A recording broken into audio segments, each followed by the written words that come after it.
आप सभी लोगों को नवरात्रि की ढेर सारी शुभकामनाएं। तो सुबह हो चुकी है और माता रानी का आगमन हो चुका है। तो आज है नवरात्रि का पहला दिन और सुबह के बज रहे हैं 5:45।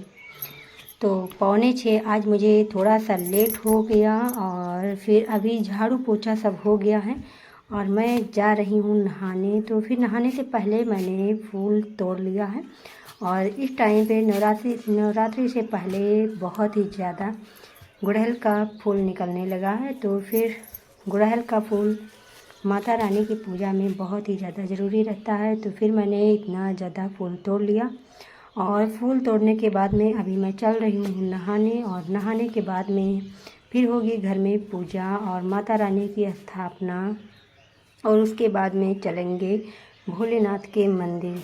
तो जैसा कि कहते हैं कि भोलेनाथ के मंदिर पे नवरात्रि के दिनों में डेली जाना चाहिए और जिससे भोलेनाथ की भी कृपा होती है और साथ में माता रानी की भी कृपा होती है।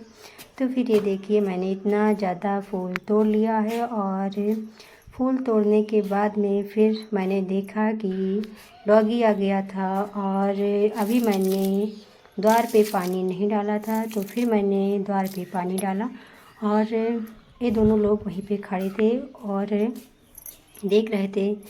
अभी गर्मी भी हो गई है तो इन लोगों को पानी से डर नहीं लगता है कि पानी पड़ेगा तो ठंडा लगेगा। और दोनों डॉगी वहीं दरवाजे पे खड़े हैं और खाने का इंतज़ार कर रहे हैं। तो अभी पानी डालने के बाद में इसको देंगे खाना, क्योंकि आज से नवरात्रि शुरू हो गया है। तो फिर डेली तो फिर बनाना पड़ेगा, क्योंकि डेली ये मेरे यहाँ दरवाजे पर रहता है जो डॉगी है। तो फिर अभी मैंने झाड़ू लगा दिया है और झाड़ू लगाने के बाद में अभी चल रहे हैं नहाने और नहाने के बाद में होगी पूजा और फिर जाएंगे भोलेनाथ और शनिदेव मंदिर। तो फिर यहाँ पे हो गई है पूजा हम लोगों की। और इधर देखिए ये है मेरे गांव का बहुत ही पुराना तालाब और ये तालाब इस तालाब का नाम ऐसा है कि जो मैं बोल नहीं सकती हूँ। और आप लोग अगर चाहते हैं कि क्या नाम है इस तालाब का तो प्लीज़ कमेंट्स करिएगा। और ये है बरम बाबा का पेड़ यानी पीपल का वृक्ष है और बहुत ही विशालकाय वृक्ष है। और इधर है मेरे भोलेनाथ का मंदिर और भोलेनाथ के मंदिर पे जो लगा हुआ है वट वृक्ष ये भी बहुत पुराना है और बहुत बड़ा है। तो इधर है बजरंगबली का ये है मंदिर और यहाँ पे मम्मी कर रही हैं पूजा। तो फिर अभी मैं चल रही हूँ आप सभी लोगों को दिखाने भोलेनाथ का मंदिर। तो ये है मेरे भोलेनाथ का मंदिर और यहाँ पे मैंने जो कुछ भी मन्नत किया भोलेनाथ ने मेरी सब पूरी की। तो मेरी पूजा हो गई और मैं चल रही हूँ अभी घर।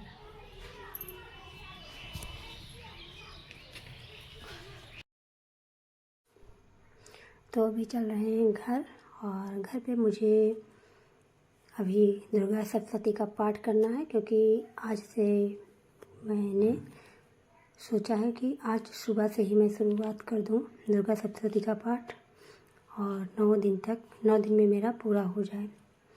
तो अभी मम्मी वहाँ पे है शनिदेव मंदिर में और इधर देखिए इस टाइम पे हो रहा है पतझड़ और चारों तरफ पतझड़ ही दिख रहे हैं। और इधर है मेरा गांव इस साइड में और इधर है प्राइमरी प्राथमिक स्कूल। तो इस टाइम पे है छुट्टियां चल रही हैं और धूप काफ़ी तेज़ हो रही है।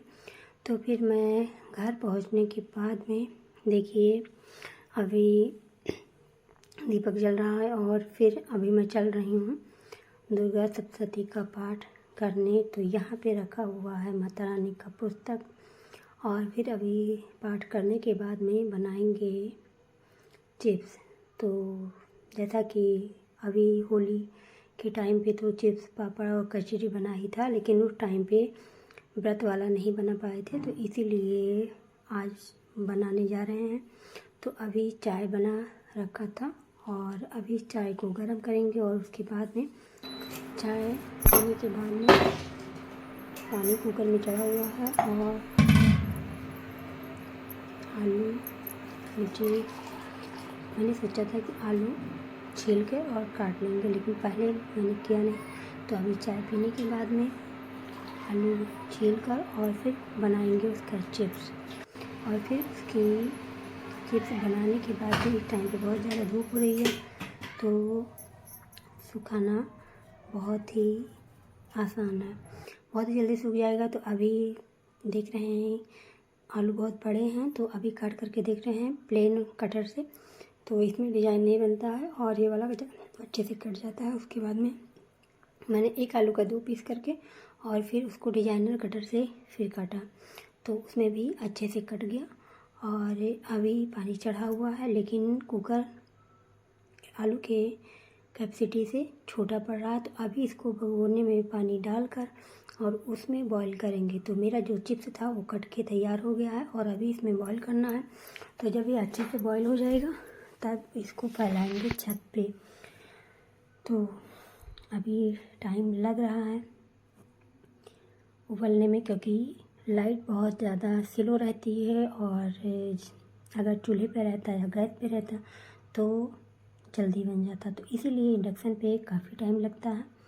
लेकिन अगर लाइट रहती है तो बहुत जल्दी बन के तैयार हो जाता है। तो फिर अभी मैंने पानी चढ़ा दिया है और पानी पहले से ही गर्म था, लेकिन अभी आलू का चिप्स जब डालेंगे तो फिर बॉईल होगा अच्छे से और फिर बॉईल होकर तैयार हो गया। तो फिर मैंने छत पे कपड़ा फैला के साफ़ कपड़े पे और फिर मैंने एक एक पीस उठा के अच्छे से डाल दिया है और अभी ये शाम तक तो अच्छे से सूख जाएगा। तो फिर देखते हैं शाम तक सूख के तैयार होता है या नहीं होता है। और अभी फैलाने के बाद में चल रहे हैं नीचे।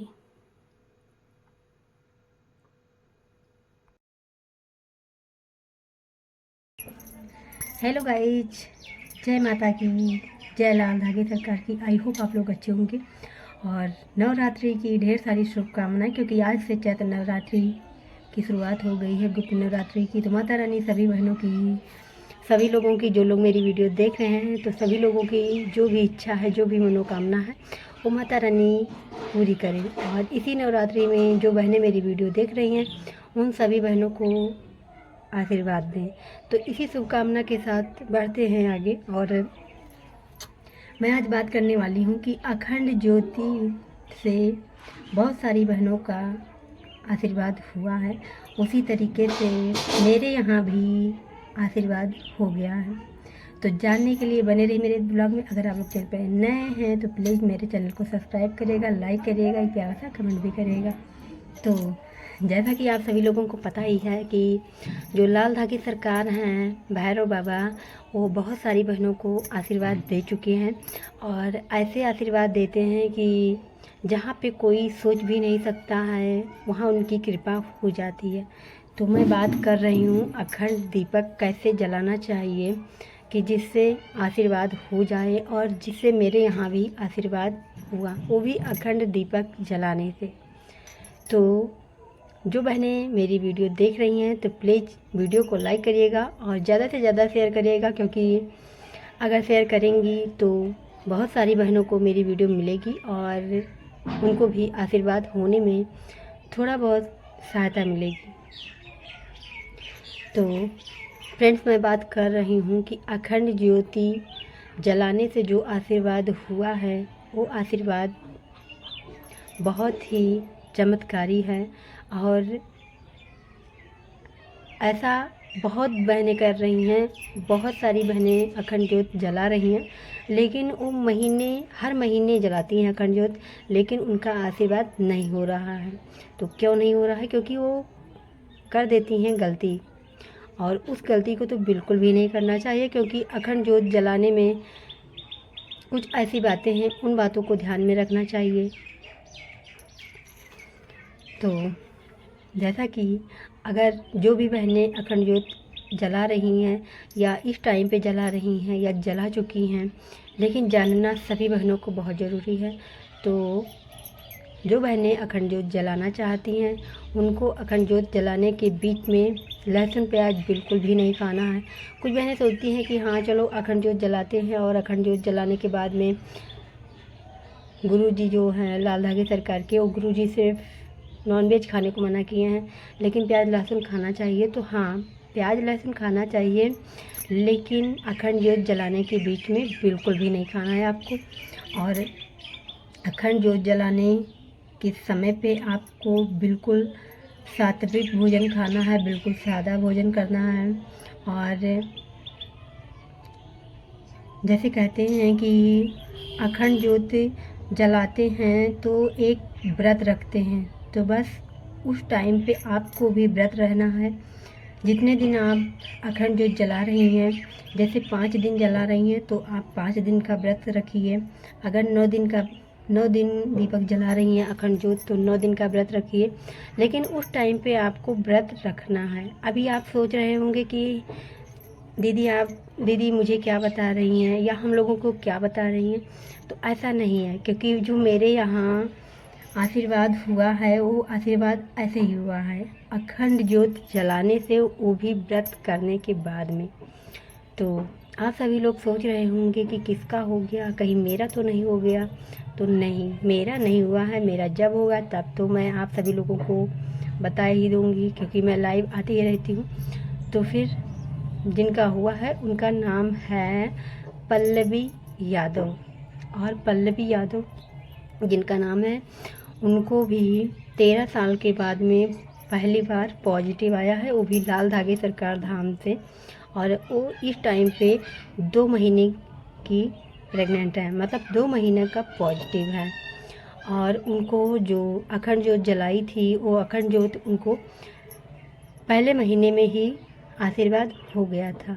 तो मैं आप सभी बहनों से बार बार कहती हूँ कि जो लाल धागे सरकार है वो कुछ बहनों की परीक्षा ऐसे ले रहे हैं, जैसे हम भी आ रहे हैं, आप लोग भी आ रही हैं, तो ऐसे ले रहे हैं कि साल 1.5 साल बीते जा रहे हैं, 2 साल बीते जा रहे हैं, लेकिन आशीर्वाद होने का कोई वही नहीं है। अगर आशीर्वाद बाई चांस हो भी जाता है तो फिर मिस हो जाता है। ऐसा बहुत सारी बहनों के साथ हुआ है।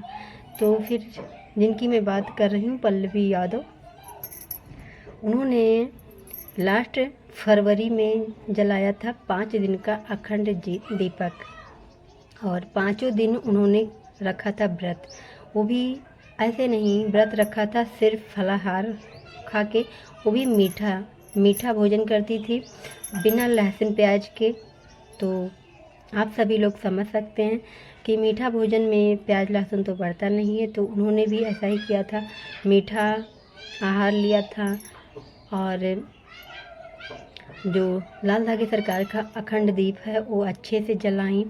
जैसे कहते हैं कि बीच में किसी बहन का बीच में बुझ जाता है, या और कोई प्रॉब्लम हो जाती है, या बीच में डेट से पहले ही पीरियड आ जाता है, तो ऐसा कुछ भी नहीं हुआ उनको, और उनको डायरेक्ट पॉजिटिव हो गया। जैसे डेट मिस हुआ उसी के बाद उन्होंने चेक किया और फिर उनका पॉजिटिव आ गया। तो वो इस टाइम पे अभी उनका 2 महीना पॉजिटिव हो गया है।